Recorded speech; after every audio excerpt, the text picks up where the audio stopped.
السلام عليكم ورحمة الله وبركاته. إن الحمد لله نحمده ونستعينه ونستغفر ونعوذ بالله من شرور أنفسنا ومن سيئات أعمالنا. من يهده الله فلا مضل له ومن يضلل فلا هادي له. وأشهد أن لا إله إلا الله وأن محمدا عبده ورسوله أما بعد. கண்ணியத்திற்குரிய எல்லாம் அல்ல அல்லாஹ்வின் நல்லடியார்களே, அல்லாஹுடைய கிருபையினால் ஃபஜ்ருடைய தொழுகையை ஜமாஅத்தோடு நிறைவேற்றக்கூடிய பாக்கியத்தை பெற்றவர்களாக அல்லாஹுடைய மார்க்கத்தை அறிந்து கொள்ள வேண்டும் என்ற எண்ணத்திலே நாமெல்லாம் தற்பொழுது இங்கு அமர்ந்திருக்கின்றோம். இந்த நல்ல சந்தர்ப்பத்திலே இரண்டு முக்கியமான துஆக்களுடைய பொருளை இன்று நாம் பார்க்க இருக்கிறோம். நபிகள் நாயகம் ஸல்லல்லாஹு அலைஹி வஸல்லம் அவர்கள் பல்வேறு சந்தர்ப்பங்களில் நமக்கு பல்வேறு துஆக்களை கற்றுத் தந்திருக்கிறார்கள். ஏதாவது ஒரு காரியத்தில் ஈடுபடக்கூடிய நேரத்தில் அந்த காரியத்தை ஒட்டி அல்லாஹ்வுடைய தூதர் பல்வேறு துஆக்களை நமக்கு கற்றுத் தந்திருக்கிறாங்க.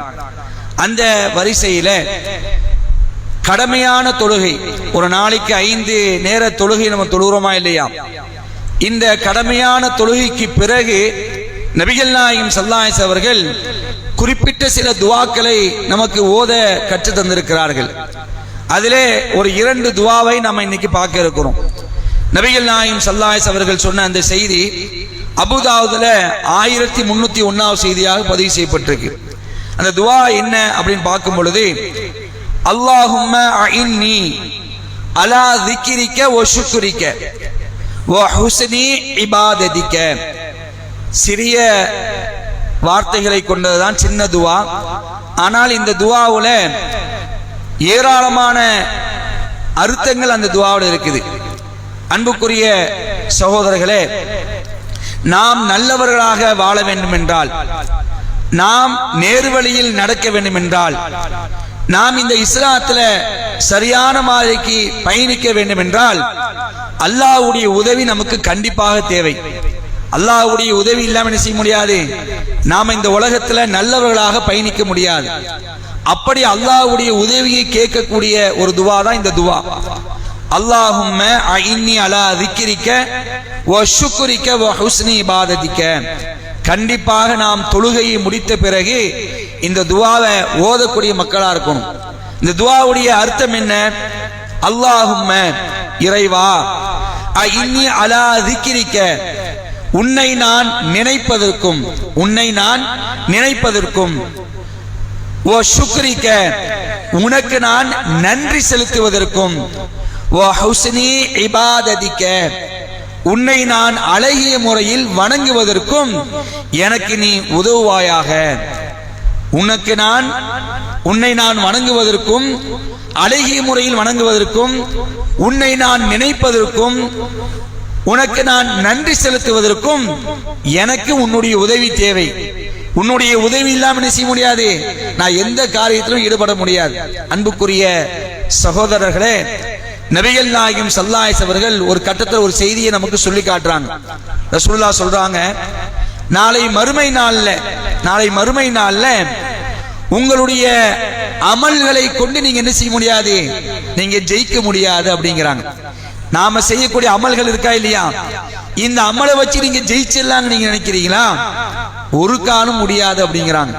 எவ்வளவு பெரிய அமலா இருக்கட்டும், நிறைய அமல்கள் செய்யறாங்க.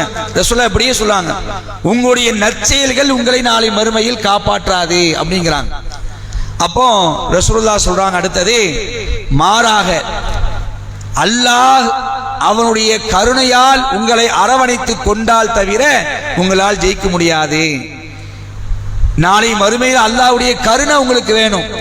நீங்க எவ்வளவு நல்ல செயல்கள் செய்திருந்தாலும் அல்லாஹ் உங்கள் மீது கருணை கொண்டால்தான் நீங்க ஜெயிக்க முடியும் அப்படிங்கிறாங்க ரசூலுல்லாஹ். சஹாபாக்கள் அடுத்தது ஒரு கேள்வியை ரசூலுல்லாஹ்வுக்கு கேட்கிறாங்க.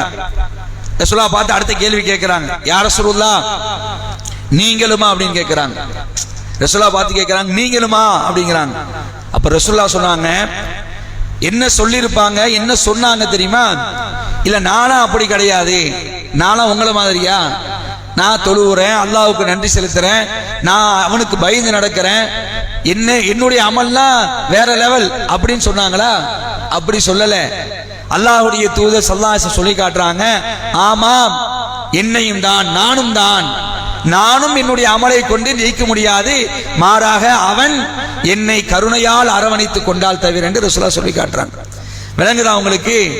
நாம செய்யக்கூடிய அமல்கள் ஒரு பக்கம் இருந்தாலும் அல்லாஹ் அவனுடைய கருணை பார்வை நம் மீது காட்ட வேண்டும். அதே நேரத்தில் ரசூலுல்லாஹ் சொல்றாங்க, தொடர்ச்சியா சொல்றாங்க, அதனால் நீங்கள் வரம்பு மீறி விடாதீர்கள், நேர்மையாக நடந்து கொள்ளுங்கள், உங்களால் இயன்ற நல்ல காரியங்களை செய்யுங்கள் அப்படிங்கிறாங்க ரசூலுல்லாஹ்.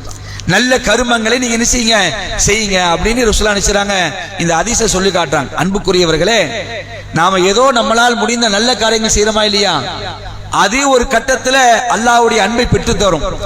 சில வணக்க வழிபாடுகள் நாம செய்யக்கூடிய நேரத்துல அல்லாஹ் குர்ஆனிலே பல இடங்களை சொல்லி காட்டுவான், லஅல்லக்கும் துர்ஹமூன், இதனால் நீங்கள் என்ன செய்வீர்கள்?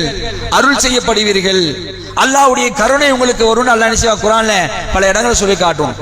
அப்படி நாம செய்யக்கூடிய அமல்கள் இருக்கா இல்லையா, அந்த அமல்கள் அழகான அமல்களா இருக்கணும். இதைத்தான் இந்த துஆ விளக்கு நமக்கு. அதாவது பேருக்காக புகழுக்காக அலட்சியத்தோடு ஒரு கவனம் இல்லாம நாம செய்யக்கூடிய அமல்கள் அப்படி ஆகிவிடக் கூடாது. அல்லாஹும்ம இன்னி அலா திக்ரிக்க, இறைவா உன்னை நான் நினைப்பதற்கும், நான் உன்னை நினைக்கணும், அதுக்கு நீ எனக்கு நினைச்சி உதவி செய். வஷுக்ரிக்க, உனக்கு நான் நன்றி செலுத்தணும். நன்றினா என்ன நன்றி? எப்படி நன்றி செலுத்தணும் அல்லாஹ்வுக்கு? தொழுகையின் மூலமா தான். ரசூலுல்லாஹ் தொழுகக்கூடிய நேரத்துல ஆயிஷா ரலியல்லாஹு அன்ஹா கேட்கிறாங்க, அல்லாஹ்வுடைய தூதரே, ஏன் இவ்வளவு சிரமம் எடுத்து இப்படி கால்கள்லாம் வீங்கிற அளவுக்கு நீங்க தொழுவுறீங்க அப்படின்னு கேட்கும்போது, அப்ப ரசூலுல்லாஹ் என்ன சொன்னாங்க?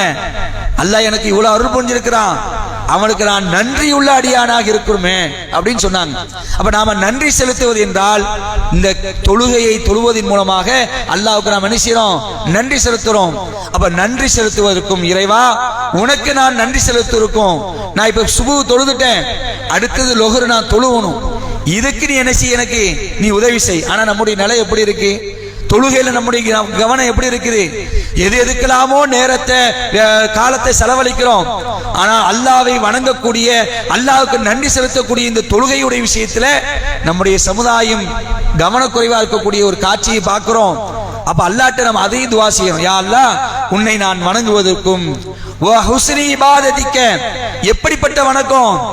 அழகான மாதிரி நான் வணங்கணும், தூய்மையான எண்ணத்துல வணங்கணும், அந்த வணக்கத்துல கலப்படம் வந்து விடக்கூடாது, அந்த வணக்கத்துல பொடுபோக்கு வந்து விடக்கூடாது, அந்த வணக்கத்துல அலட்சியம் வந்து விடக்கூடாது, பெர்ஃபெக்ட்டா நான் வணங்கணும்.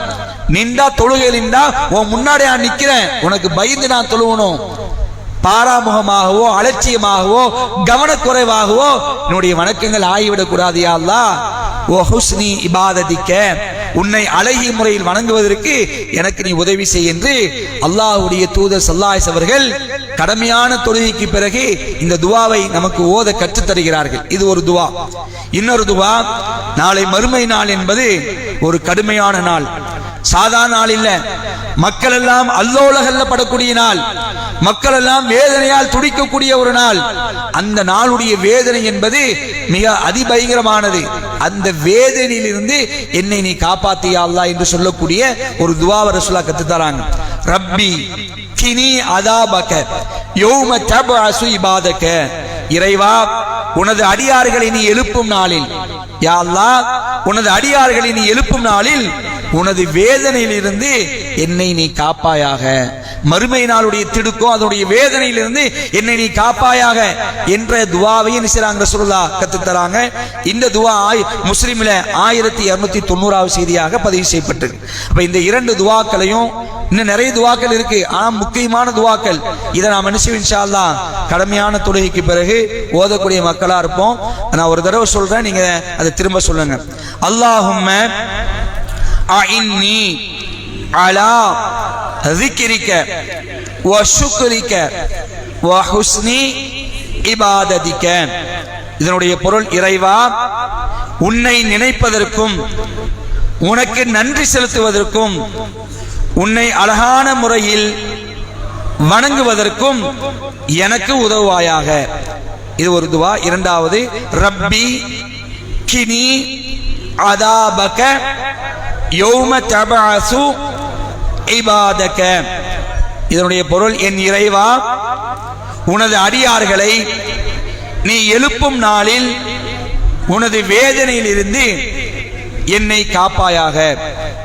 அன்புக்குரிய சகோதரர்களே, இது போன்ற துவாக்களை நாம் பொருள் உணர்ந்து என்ன செய்வோம், மனப்பாடம் செய்து இந்த துவா ஓதும் பொழுது அதனுடைய பொருளை உணர்ந்து கேட்கக்கூடிய மக்களா இருக்கணும்.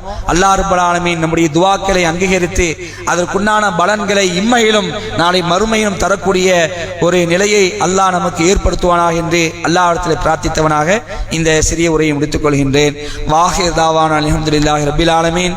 வஸ்ஸலாமு அலைக்கும் வரஹ்மத்துல்லாஹி வபரகாத்துஹு.